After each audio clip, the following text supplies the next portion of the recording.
Quinn with Clover Defense. Today's episode is going to be a Q&A of sorts based off of some of the questions I received in the comments section during the giveaway video a few months back. First one was from Mad Moroccan, and he asked me to discuss challenges with transitions after the Army and injury or coping with the reality of a mental health diagnosis. So I'll try to address each of those in sequence. So the first thing I think that was most critical about transitioning out of the Army was having a plan. Um, I remember when I was an infantry platoon leader, I had one guy right before deployment who, was like, man, I just want to get out and fuck this, fuck that, motherfucking everything in the Army. Um, and I was like, cool, man. All right, cool. What are you going to do? I'm like, what's your plan? He's like, I don't know, not this. This is bullshit. I'm like, okay, sure. Fast forward a couple months into Afghanistan and the dude is reenlisting. And I was like, so what happened? He's like, well, I didn't really have a good idea of what I wanted to do. So I figured even something that I'm not terribly fond of, at least it's a known, is better than shooting from the hip, not having a job. So I actually thought that was a good choice, not necessarily, staying in the Army, but the why behind he chose to stick around because he hadn't quite figured out what he wanted to do. Um, you know, I, I feel like some guys, when they reflect on that, they're like, man, maybe I don't hate the Army so much. Or, kind of like what I think that guy realized was, hey, I know I don't like the Army, but I'm not sure what else I want to do. So let me take some more time and at least have a paycheck and a roof over my head while I figure that out. Um, you know, Once you make the decision to get out, I think the first thing to identify is, okay, what do I want to do next? Come up with some sort of plan. It doesn't have to be super precise. It doesn't have to be, hyper detailed like a 5 paragraph op order, but you probably want to have a general direction or a rough concept of, hey, I want to go this way or I want to go into this field. Um, and from there narrow that down, like, all right, what field slash job slash trade do I want to go into after the Army? Does that require any special training or education? Um, if it does, how much training and education? Where? If it's only in a specific location, how much will that training and education cost? Do I have the GI Bill to pay for it? These are all things that you want to consider, and taking the education piece a step further, what else could I do with that education? So if I want to go into a very narrow field that requires a very specific type of education, is there anything else I can do with that? Is there another job I could use, or am I basically typecasting myself into this one, I'll say, like, profession if I focus exclusively on this type of training?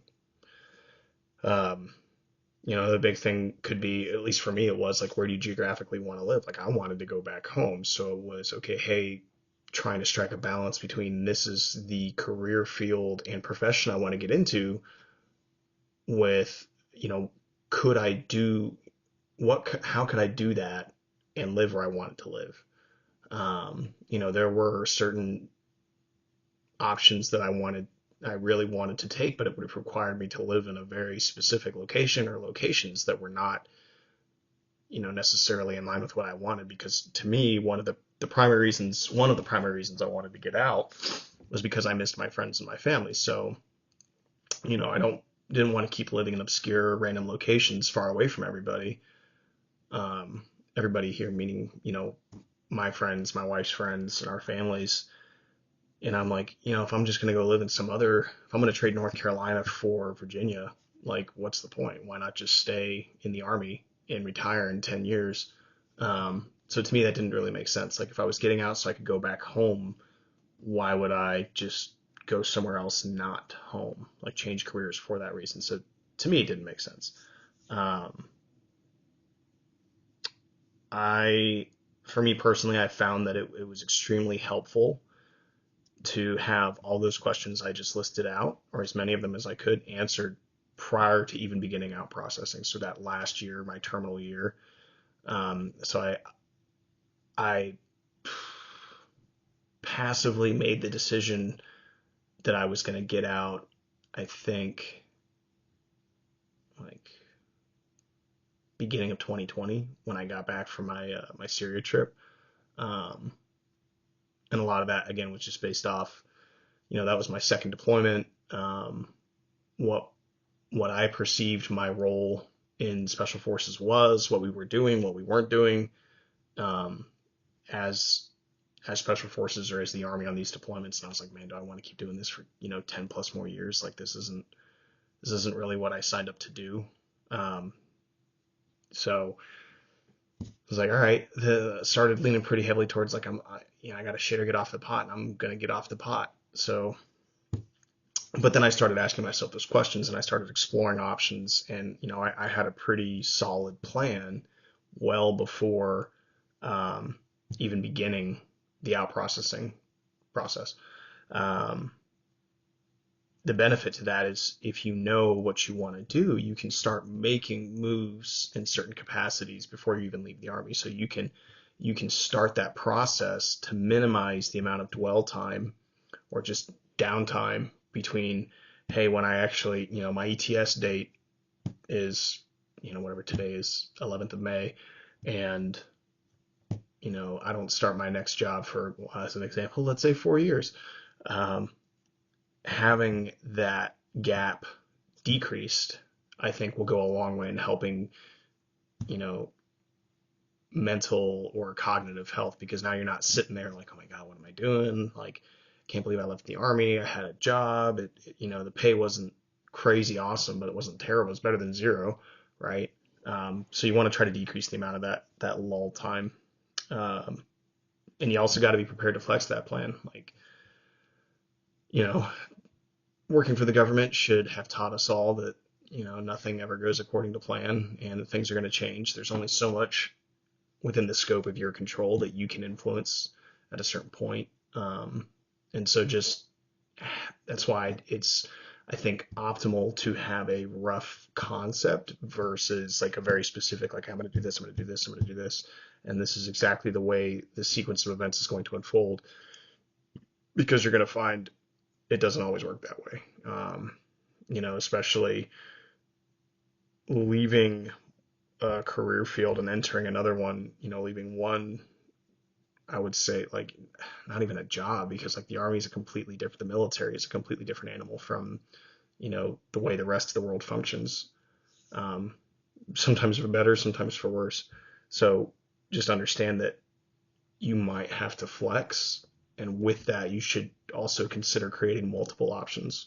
Don't get fixated on it's this or bust.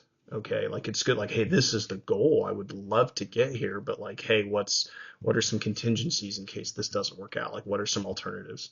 Um, I can tell you, for me, the one job that I was after, like 4 years later, like I had started generating contingencies because I was like, man, this is never going to pan out. Like, I don't understand this at all. It doesn't make sense to me. And ended up working out just 4 years later.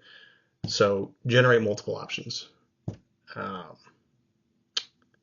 so one of the other challenges that I had to deal with getting out was, just accepting that that chapter of my life was coming to a close. Um, that it was accepting that something that I had dedicated a decade of my existence, if not more, if you count ROTC and everything leading up to getting to the ROTC scholarship, like that's a significant chunk of time to just, leave. And I don't want to say like leave unfinished, because, saying finishing is getting to retirement isn't necessarily fair, because not everybody needs to or has to stay or wants to stay until retirement. But like, you didn't quite get to the end of those 20 years. Um, but regardless, like 10 years is a long time. And the amount of time and emotion and energy and effort that I put in. And also, within that, getting into special forces, and then also within that, like, what I put my family through, my wife, um, the hardships I was asking her to undertake on deployments, on training, Um, all of that stuff, just accepting like, hey, this is over. It's done. Um, it was hard for me to strike a balance between acknowledging my past in the Army and the experiences it gave me, the training and the insight that it gave me, but also like not being confined or exclusively defined by it, right? Um, and I think that's something that a lot of us struggle with, because I think for a lot of us, and when I say us, I mean military personnel and maybe even law enforcement to some degree, that becomes a critical part of our identity, and in some cases it becomes our entire identity. Like there's a joke that like, the real world, you can't see somebody's entire resume on their clothes, right? Like you just wear shirt, jacket, whatever. But like in the military, it's like everything this person's ever done, like a little snapshot of who they are professionally is like right here on your chest, because you got all your devices and your medals and your ribbons and your name and rank right there. Like you can tell everything you need to know, snapshot, boom, about that person. And that's just not the way the rest of the world works. You actually got to talk to people and peel back the layers and figure that out. But I think some people, like, this snapshot becomes their whole personality. Like, this is who I am. I am these things. This is me. I am these. When you close that chapter of your life, you're not those things anymore. And so, how that can certainly create a lot of issues for like, who am I now if I'm not these things? If I'm not a Green Beret, if I'm not a Navy SEAL or a Ranger or PJ or whatever. I think that it can lead to a struggle to define who we are. And I think for a lot of men in particular, that's very challenging, because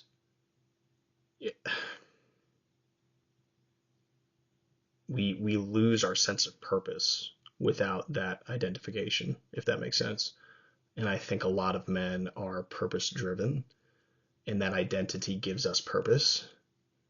And without it, we're kind of purposeless, or maybe we feel that way.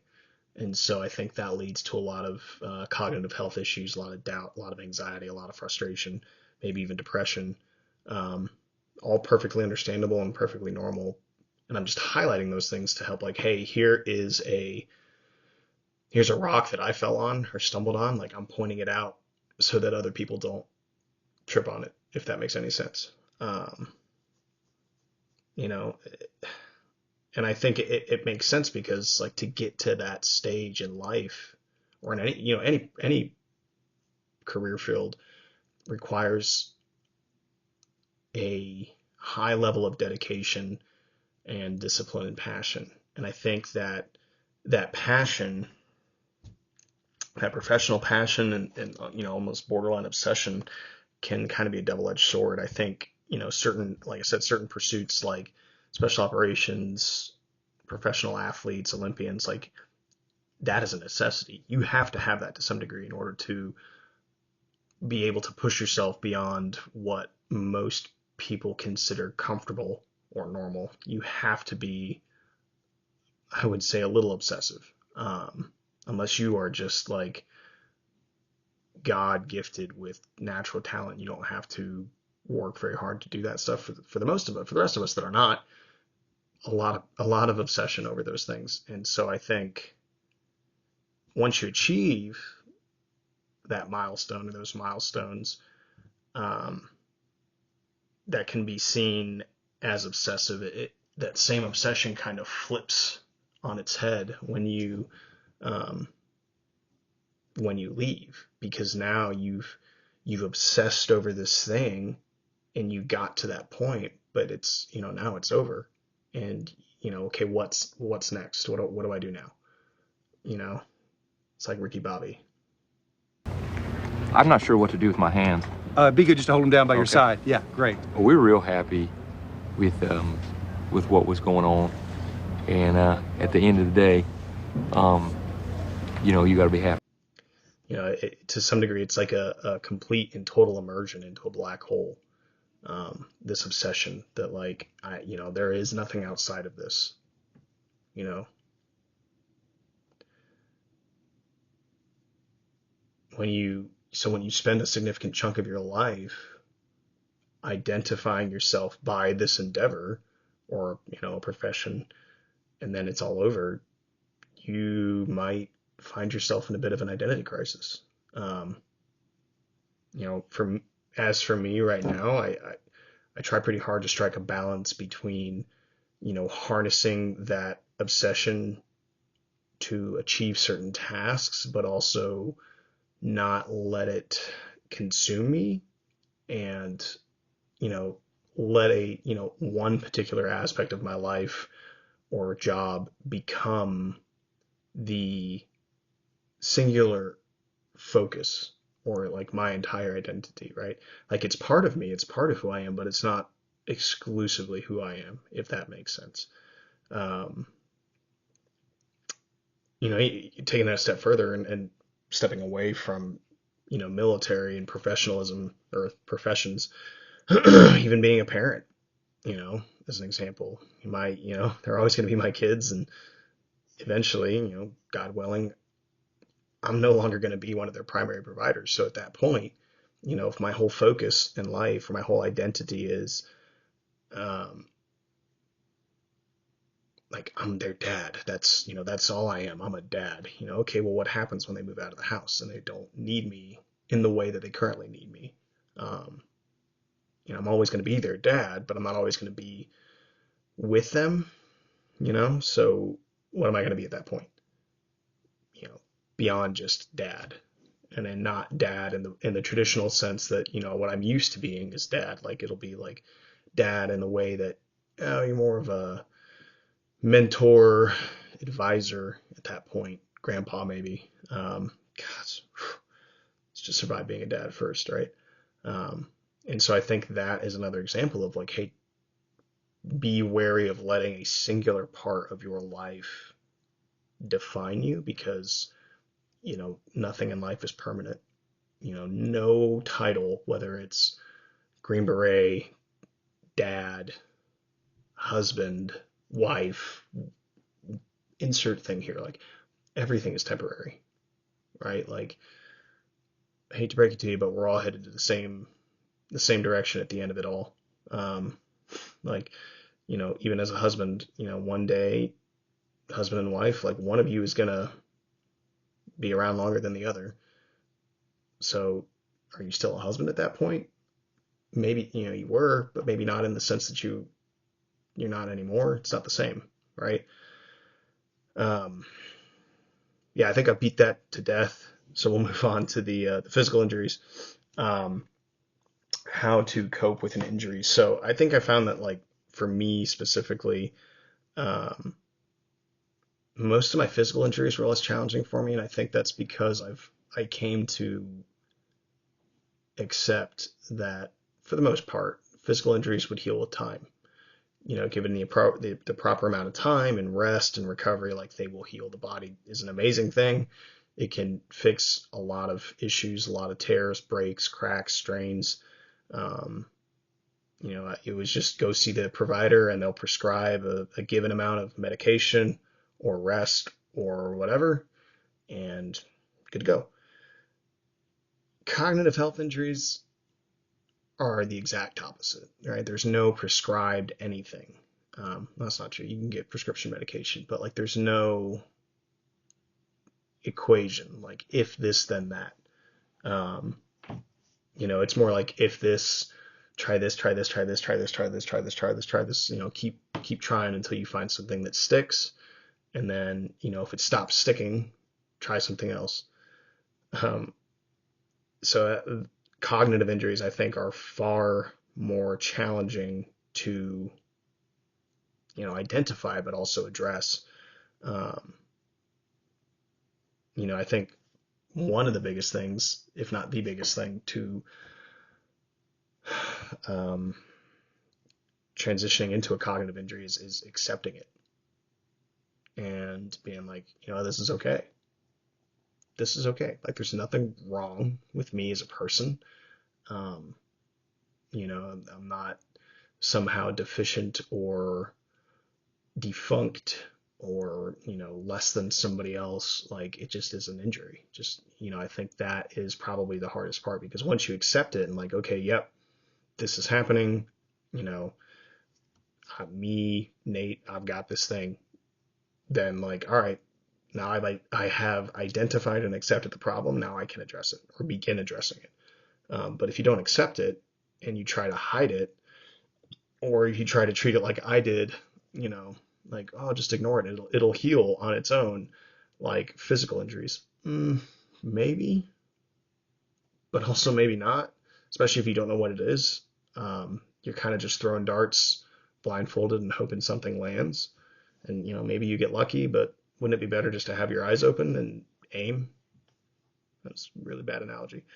One of the second biggest things is, just trusting the process, especially because unlike most physical injuries, cognitive injuries take a long time to heal.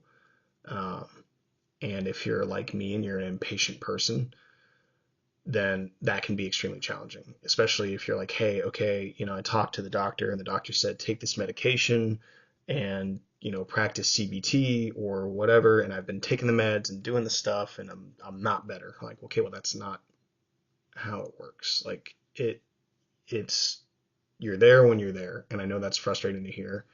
But there is no prescriptive timetable for cognitive injuries. That's what makes them so much harder is it's a complete unknown. You don't know how long it's going to take. You just got to keep, moving forward, keep taking a step forward every day. It reminds me of, I'll close out with this at Special Forces Assessment Selection.